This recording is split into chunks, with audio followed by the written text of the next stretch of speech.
আমার কেন্দ্রে আইন শৃঙ্খলার অবনতি হয়েছে, আপনারা এখানে দ্রুত পৌঁছানো নিয়ে আমাদেরকে সহযোগিতা করেন প্লিজ।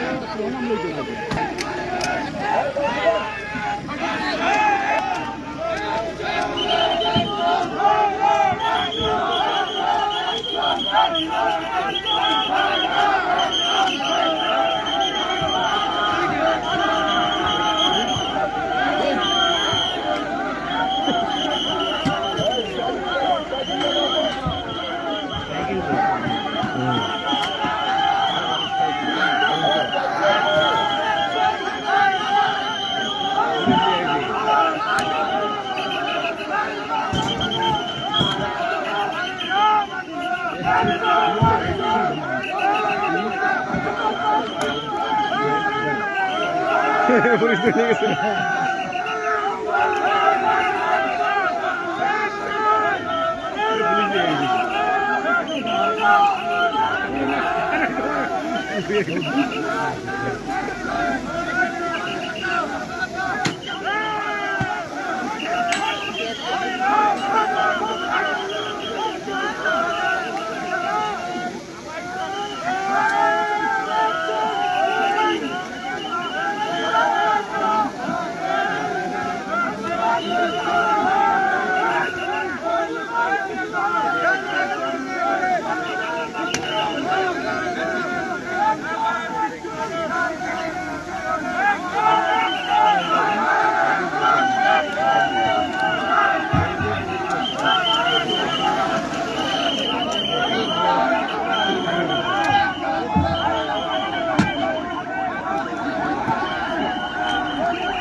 বলে দিয়েছে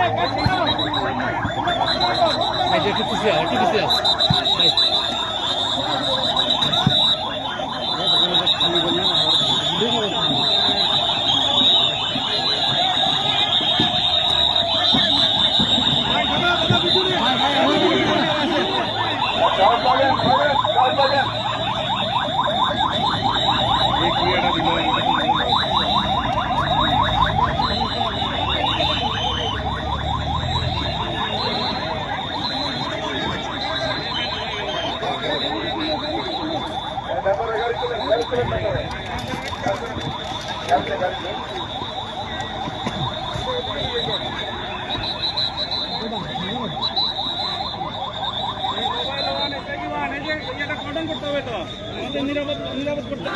নিয়ে গেল আসামি নিয়ে গেল সবাই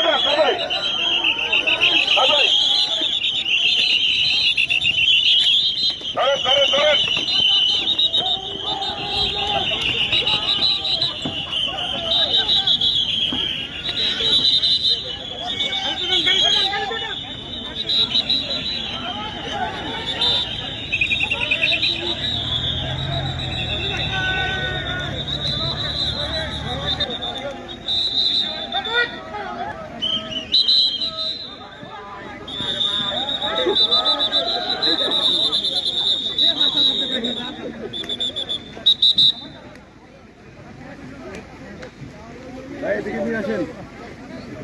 এভরিবডি, আপনাদের উদ্দেশ্যটা কি কি উদ্দেশ্যে মহড়াটা দিলেন যে জিনিসটা একটু পরিষ্কার করে দিন। ধন্যবাদ আপনাদেরকে। আপনারা সবাই কষ্ট করে এখানে আসছেন আমাদের মহারা দেখার জন্য। তো মহারা উদ্দেশ্য হলো যে আমাদের সামনে 12ই ফেব্রুয়ারি জাতীয় নির্বাচন এখন গণভোটের যে আয়োজন করা হয়েছে, তা আমরা এমনিতেই একটা আমাদের বড় অস্ত্র হলো মৌলভীবাজারবাসীর সম্প্রীতি। আমি বারবার বলি, আমাদের এই মৌলভীবাজারবাসী ধর্ম বর্ণ আপনার দল মতের ঊর্ধ্বে তারা সম্প্রীতিতে বিশ্বাস করে এবং সম্প্রীতি খুব সুন্দর সম্প্রীতি এখানে বিরাজ করছে। তারপরে যদি কোনো ভোট কেন্দ্রে যদি কোনো দুষ্কৃতিকারী যদি দুষ্কর্ম করার চেষ্টা করে, সেই দুষ্কৃতিকারী দুষ্কর্মটাকে নস্যাৎ করে দেওয়ার জন্য এবং সেই দুষ্কৃতিকারীকে দাঁত ভাঙ্গা জবাব দেওয়ার জন্য আমাদের একটা মহড়াটা আয়োজন করেছি যে আমরা এইভাবেই কাজ করব। এখানে অনেক কিছু হয়তো বা গ্যাপ আছে, যখন আমার প্রয়োজন হবে তখন আমরা আমাদের সর্বোচ্চ আইন প্রয়োগ করব। কারণ রাষ্ট্রের বিরুদ্ধে যাবে এমন কোনো কাজ আমরা বরদাস্ত করবো না, এটা আপনারা জানেন এবং আপনারা করবেন না। তো রাষ্ট্রের জন্য, এই দেশের জন্য সুন্দর একটা ভোট নির্বাচন উপহার দেওয়ার জন্য আমরা সর্বাত্মক চেষ্টা করছি এবং সেই চেষ্টার মূল বিষয় হলো নিরাপত্তা নিশ্চিত করা, যাতে করে অত্র এলাকার এই মৌলভীবাজার জেলার সম্মানিত ভোটাররা নিশ্চিন্তে নিরাপত্তার সাথে এবং সাবলীল এবং স্বতঃস্ফূর্ততার সাথে ভোট প্রদান করতে পারে। সেই জন্য আমাদের এই ব্যবস্থাপনা এবং আমাদের ডেভেলপমেন্ট এই অনুসারে হবে যে কোনো সেন্টার যদি দুষ্কৃতিকারী যদি কোনো দুষ্কর্ম করার চেষ্টা করে তাদেরকে প্রতিহত করার জন্য আমাদের কি পরিমাণ লোকবল আপনাদের এই নির্বাচন উপলক্ষে ন্যস্ত থাকবে? টোটাল আমার যে হিসাবটা এই মুহূর্তে সংখ্যা একুরেট হবে না, 11,000-এর কাছাকাছি। আনসার, বিজিবি, পুলিশ, র্যাব, আপনার আর্মি এবং আর কি আছে না আরও অন্যান্য যারা আছে আর কি, সকলে মিলেই আমরা প্রায় 11,000-এর মতো নিরাপত্তা কর্মী, নিরাপত্তা বাহিনীর সদস্যরা দেখলে। কতগুলো ঝুঁকিপূর্ণ কেন্দ্র আছে এবং কি অ্যাকচুয়ালি এই মৌলভীবাজারে কোনো ঝুঁকিপূর্ণ কেন্দ্র আছে এই কথাটা আমি বিশ্বাস করি, কারণ আপনারা মানুষ হিসেবে চমৎকার এবং প্রতিটি পরিবেশে চমৎকার। তো তারপরে আমরা গুরুত্ব, ঝুঁকিপূর্ণ না, গুরুত্ব অনুসারে সে আমরা 80টাকে অধিকতর গুরুত্বপূর্ণ ধরে নিয়েছি এবং 143 থেকে গুরুত্বপূর্ণ এবং বাকি যা 331টা আছে আমরা এইগুলো সাধারণভাবে ধরে নিয়েছি। এবং এখন আপনারা জানেন 554টা মোট সেন্টার, এই 554 সেন্টার আমরা 3 ভাগে ভাগ করেছি, গুরুত্বপূর্ণ, অধিকতর গুরুত্বপূর্ণ এবং সাধারণ। ঝুঁকিপূর্ণ বলে আমি শব্দটা ব্যবহার করতে চাই না, বিশেষ করে মৌলভীবাজার জেলার জন্য। কোন উপজেলায় সবচেয়ে বেশি অতি গুরুত্বপূর্ণ যে সেন্টারগুলো সেগুলো হচ্ছে কমিউনিকেশন, যাইতে আমার রেসপন্স টাইমটা বেশি লাগবে, সীমান্তবর্তী এলাকা, চা বাগানের কিছু আছে এবং অনগ্রসর এলাকা যাদেরকে বোঝাইতে আমাদের সময় লাগে। এবং দেখা যায় অনেক সময় কোনো কোনো ক্যান্ডিডেটের বাড়ির পাশেও একটা সেন্টার থাকে, ওইটা আমরা অধিকতর গুরুত্বপূর্ণ ধরেছি। তো এইভাবে আমাদের অধিকতর গুরুত্বপূর্ণ যে ক্লারিফিকেশন থাকবে এবং ওই অধিকতর গুরুত্বপূর্ণ এবং গুরুত্বপূর্ণ সেন্টারগুলোতে সবসময় বডি অন ক্যামেরা থাকবে। আমাদের যে এখন স্ট্যাটিক দেখলেন যে 3 জন বা 4 জন পুলিশ সদস্য আছে, 2 জন তারা বডি অন ক্যামেরা নিয়ে তারা থাকবে এবং অনলাইন তারা লাইভ টেলিকাস্ট করবে, লাইভ ব্রডকাস্ট হবে।